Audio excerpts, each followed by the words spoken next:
Hello everyone, welcome to my new mini vlog. আর আজকে আমি কোথায় যাচ্ছি সেই সমস্ত কিছু তোমাদের সঙ্গে তুলে ধরবো, এবং আজকের এই ভিডিওতে থাকছে অনেক অনেক নতুন যেটা তোমরা অবশ্যই দেখতে পারবে।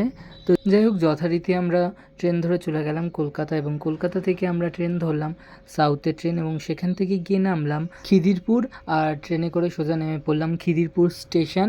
তো আমার এখানে আসাই প্রথম, তো যে কারণে এখানে আসা সেটা তোমাদের সঙ্গে শেয়ার করব। আর সেইটার কারণটা হলো জি বাংলা 5-এর তরফ থেকে আমাকে এখানে ইনভাইট করা হয়েছিল। আর সেটার কারণ হলো কালীপটক ওয়েব সিরিজের সকল স্টারকাস্টদের সঙ্গে একটা মিট আপ এবং একটা সেলিব্রেশন ছিল এখানে। তারপর লোকেশনে পৌঁছে তো অবাক হয়ে গেলাম যে চারিদিকটা এটা কোথায়, এরকম চারিদিকে কলকারখানার জিনিসপত্র, কিন্তু তার পাশ দিয়েই চলে গেছে মেইন প্রাইভেট যাওয়ার এই রাস্তাটি। তো তোমাদের সঙ্গে সেটাই প্রথম থেকে শেয়ার করছি। তো এখানে আমি অলরেডি পৌঁছে গেলাম আমাদের লোকেশানে। এই যে সামনে তখন অনেক বাউন্সার এটা ওটা দাঁড়িয়ে ছিল, কারণ এই স্পেসটা সম্পূর্ণ ছিল একটা প্রাইভেট, এখানে নর্মাল সেরকম কেউই আসে না। তো আমি এসে অবাক দেখছি চারিদিকটা পুরো ফাঁকা, বাট আমরাই সবার প্রথম এসে উপস্থিত হয়ে গেছিলাম, কারণ যে টাইমটা বলেছিল 11টা, তার মধ্যে আমরা এখানে এসে চলে এসেছিলাম। আমার সাথে এসেছিল আমার দাদা, কারণ এতটা দূর থেকে আমি একা এখানে যাব না, তো সেই কারণে আমার সাথে আমার দাদা এসেছিলো। তো যাই হোক, সেখানে পৌঁছে একটু ওয়াশরুমে গিয়ে একটু ফ্রেশ হয়ে নিলাম। তো তারপর একটু এই টাইমটা একটু ভিডিও করছিলাম। তো মেন চমক এখনও বাকি আছে। তো জায়গাটা এতটা সুন্দর কি বলবো, তোমরা পরিবেশটা দেখে বুঝতেই পারছো। দেখে মনে হচ্ছে আমি বিদেশের কোনো একটা অংশে চলে এসেছি, যেটার জন্য এতটা সুন্দর লাগছে। তো আমি এখানে বেশ ভালো লাগছিলো এবং ঠান্ডায় বসেছিলাম। অবশেষে চলে আসলো বহু অপেক্ষিত সেই সময়টা, যেটার জন্য আসা, মানে কালীপটক ওয়েব সিরিজের মেন স্টারকাস্ট যারা, তাদের সঙ্গে দেখা করার এবং সামনাসামনি সারাদিন একটা সুযোগ। তো এখানে অলরেডি সবাই চলে এসছে। সবার মিডলে যিনি আছেন স্বস্তিকা মুখার্জি, মানে আমরা ছোটোবেলা থেকে যাকে সিনেমাতে দেখে আসছি, আমার খুব ফেভারিট একজন অভিনেত্রী, এবং বাকি দুজনও আমার অনেক ভালো লাগে তাদের কাজ।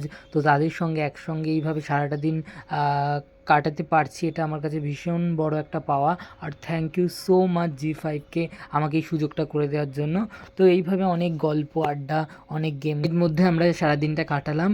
আর সামনাসামনি আমরা পুরো নিজেদের সমস্ত কথা এবং এই সিরিজ কিভাবে তৈরি হয়েছে, কিভাবে নিজেরা কাজ করলেন, সেই নিয়েই সমস্ত অভিনেত্রীদেরকে জিজ্ঞাসা করলাম, এবং অনেক গল্প, অনেক আড্ডা করলাম। তো তোমরা দেখতেই পারছো আমার পুরো সামনেই স্বস্তিকা মুখার্জি, এবং তার পাশেই আরও বাকি অভিনেত্রীরা বসে আছেন এই কালীপটক ওয়েব সিরিজের।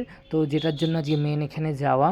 তো ছোটো থেকে আমরা যাকে আমরা দেখেছি জিতের সঙ্গে, প্রসেনজিৎ চট্টোপাধ্যায়ের সঙ্গে অভিনয় করতে, তো আজকে তাকে সামনে থেকে দেখে তার সঙ্গে যে এতটা টাইম কাটানো, এবং উনি এতটাই সহজ সরল এবং এতটা কি বলবো।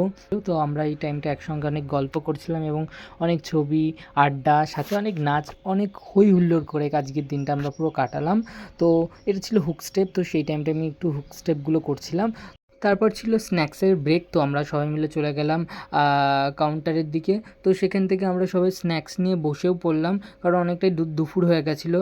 তো আমি এই দিকে অলরেডি খাওয়া শুরু করে দিয়েছি, এবং প্রতিটা খাবারই বেশ ভালো ছিল এবং খুব ফ্রেশ ছিল। তারপর সমস্ত খাওয়া দাওয়া হয়ে গেলে অনেক কিছু সেলফি এবং অনেক শ্যুট এখানে করার বাকি ছিল, তো সেগুলো সমস্ত কিছু কমপ্লিট করে নিয়েছিলাম। তো সেগুলোর ফুটেজ আমি নেওয়া হয়নি। তো যাই হোক, আজকের দিনটা ভীষণ ভালো লাগলো, এবং অনেক আনন্দ এবং হই হুল্লোড় করলাম। তারপর সমস্ত কিছু কমপ্লিট হয়ে গেলে আমরা এখান থেকে সোজা চলে যাই অন্য একটা সাইডে, যেটা ছিল খুব সুন্দর। পুরো সামনে থেকেই জায়গাটা আমরা ফিল করছিলাম, এবং এতটাই ভালো লাগছিলো কি বলবো। আর যাই হোক, আজকের এই দিনটা খুব ভালোভাবে কাটলো, এবং আশা করি তোমাদেরও অনেক ভালো লেগেছে আমার এই ব্লগটা দেখে। ভালো লাগলে একটা লাইক এবং কমেন্ট করো। টাটা।